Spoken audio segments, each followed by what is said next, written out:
سي مصطفى. سي مصطفى نوض. سي علي نوض عاوني.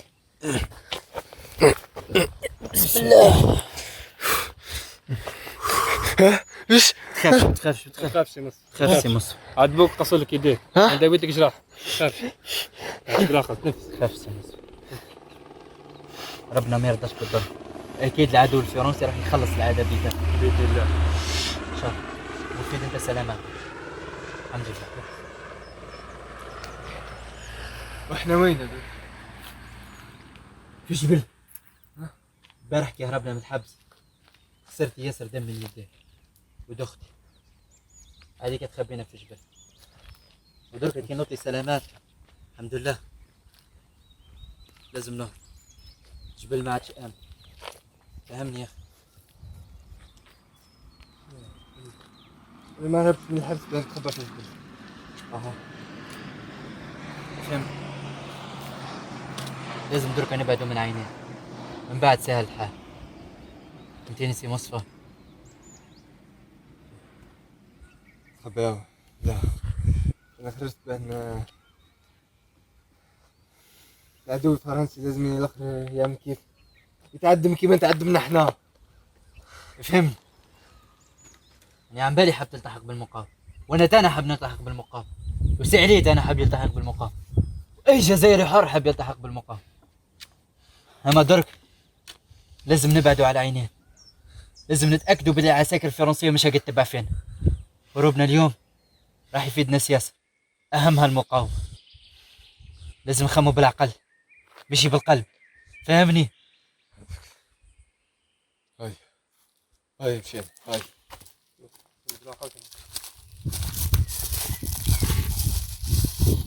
في مصفى. شرف لي نتلاقى.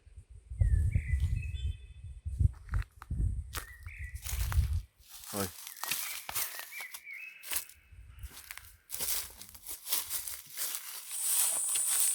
يا احمد، سي علي، انا بكل فخر انا وياك كتبت تاريخ الاستعمار الفرنسي، كتبته من بدايته، وان شاء الله الاخر تاعو حتكون على يدينا ان شاء الله ان شاء الله. كتبته كامل بوعودهم الكاتبة وجرايمهم والانقلابات تاعنا والمقاومة تاعنا، وصف نيت فيه حياتي كاملة ودركة ما عادش قادر، حنحط القلم ما قدرت. هي صحيح سي مصطفى انه انت ما عادش تقدر تكتب، انت نزلت تقدر تحدث يا مصطفى. عنده الحق. احكي سي مصطفى، احكي رانا نسمعوا فيه، ماذا بينا نسمعوا تاريخنا المجيد. الحكاية بدأت من 1830 استعمرنا استعمار الفرنسي، حيث كنا شعب مسالم ينعم في الخيرات، وهم اللي حضرونا هذه المكيدة بيستعمروا بلادنا ويستولوا على ثروات. وبعد ما وقع الدي حسين والجنرال ديغول على معاهدة الاستسلام، ولات الجزائر تابعة للاستعمار الفرنسي، الاستعمار اللي مارس فيه أسوأ مظاهر العداء والقسو والظلم وكل انتهاكات الشعب الجزائري.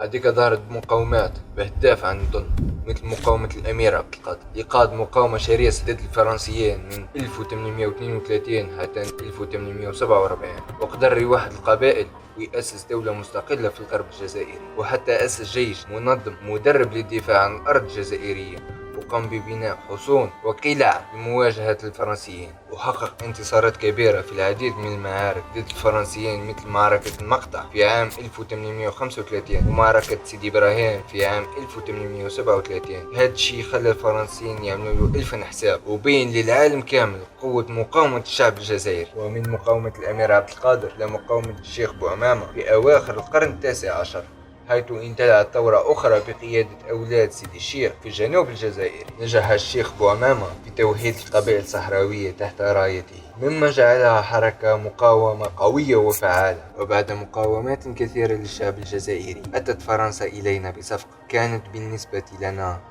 صفقة العمر. فخلال الحرب العالمية الثانية كانت فرنسا تحتاج إلى جنود للقتال معها، فوعدتنا بالنيل الحرية والاستقلال إذا شاركنا معها في الحرب إلى جانب حلفائها.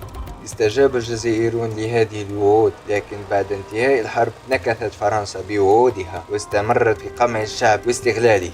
وعندما خرج شعبنا للمطالبة بحقه في مسيرة سلمية، ردت فرنسا بالقمع والقتل وبمجازر دموية راح ضحاياها أكثر من 145 ألف شهيد. كان ذلك يوم 8 ماي 1945، نهار اللي فرنسا بانت فيه على حقيقتها قدام العالم كامل، وبينت للعالم مدى وحشية الاستعمار. اليوم اللي عرف فيه كل الجزائريين إنه ما يؤخذ بالقوة لا يسترجع إلا بالقوة، وأننا نحن من سنأخذ الاستقلال لبلادنا. هذيك وحدنا جهودنا ولينا مقاومة واحدة، ودينا هذه ثورة أول نوفمبر اللي باها بربي إن شاء الله ننتصر. بارك الله فيك سي مصطفى، اكيد راح ننتصر وراح نجيبوا الاستقلال للبلاد، وراح يعيشوا احفادنا في هذه البلاد بيحكيوا ثورتنا المجيدة. لما نخاف سي مصطفى يجي استعمار اخر ورا هذا استعمار يستهدف العقول ويفقد الهوية ويفرق اخواننا على بعضها يزيف الحقائق كلها. اكيد هذا النهار راح يجي، فنقول ما حد شي ما حيفرقنا مادام ذكي وثابت فينا على دينه يقول رسول الله صلى الله عليه وسلم انما المسلمون يا اخوه. صح. وذكر الإخوة اخواتنا المحبوسين في الحبس يقدروا يخرجوا ولا لا؟ ما يقدروش، العسكر مش حينفذ نفس الغلطه اللي خلتنا نهرب المره الاولى، مش حيخلي وقت فراغ بين تبديل الحراس. اكيد راح يزودوا الحراس، مش راح يخليوا فراغ بيناتهم. إن شاء الله. نعم مستحيل نخرجها. اكيد راح نعملوا كل ما نقدر بين نحرروا بلادنا كامل. هذا يوم يشهد له التاريخ. إن شاء الله. سي علي، تعرف غنية وطنية؟